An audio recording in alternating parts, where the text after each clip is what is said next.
آپ کو ایک بات یہ بھی میں بتا دوں، ابھی 18ویں صدی کی بات ہے، 18ویں صدی میں امریکہ کا سفر کرنے والے ایک سائنسدان نے ایک نئی چیز کا انکشاف کیا۔ اٹلانٹک اوشین میں یا سمندر کے ایک حصے میں ایک ایسی جگہ ہے جو بالکل ہی ڈارک ہے، ڈارک سپیس اس کو کہتے ہیں، یعنی وہاں روشنی بالکل نہیں، سورج کی ایک کرن بھی وہاں نہیں آتی، اتنا وہاں پر اتنی وہاں تاریکی ہے۔ یہ کب؟ 18ویں صدی میں، یعنی آج سے 200 سال پہلے کی بات ہے۔ اس نے انکشاف کیا، دنیا کو بتایا میں نے ایک ایسی جگہ دیکھی، بہت ہی ڈارک ہے، بہت اندھیرا ہے۔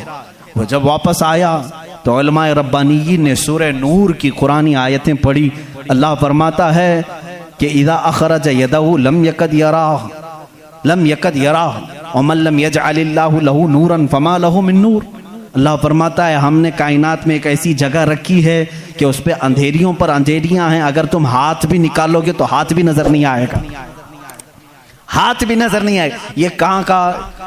یہ علم البحر جس کو کہتے ہیں، سمندروں کا علم رکھنے والا، جو پوری زندگی سمندروں کی کھوج میں لگا دیا، وہ لا کر کے بتایا۔ اس نے سوچا میں بہت بڑا تیر مارا ہوں، لیکن جب بتایا قرآن پڑھنے والوں نے کہ یہ تو قرآن میں ہے، اللہ فرما رہا ہے ایک ڈارک سپیس ہے کائنات میں جہاں تم ہاتھ بھی نکالو گے تو نہیں نظر آئے گا، اتنا ڈارک ہے۔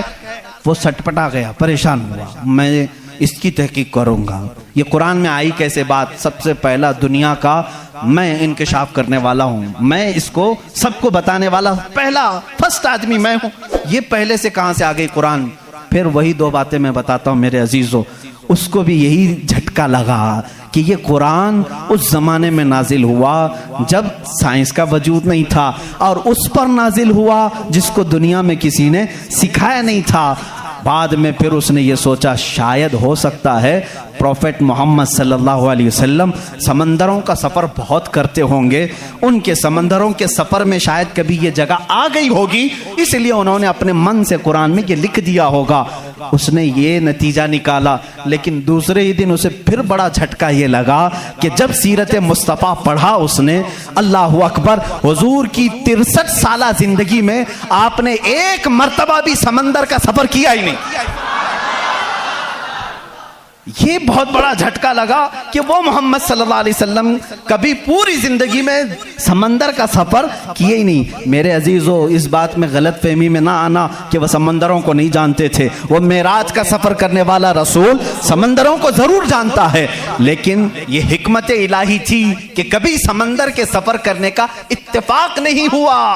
اب اسے جھٹکے پر جھٹکا یہ لگا جو کبھی سمندر کو گیا ہی نہیں، وہ اگر اٹلانٹک اوشین میں موجود ڈارک سپیس کو بتاتا ہے تو ضرور وہ اپنے پیٹ سے نہیں بتا رہا ہے، وہی اس کو بتایا ہوگا جس نے ڈارک سپیس بنایا ہے۔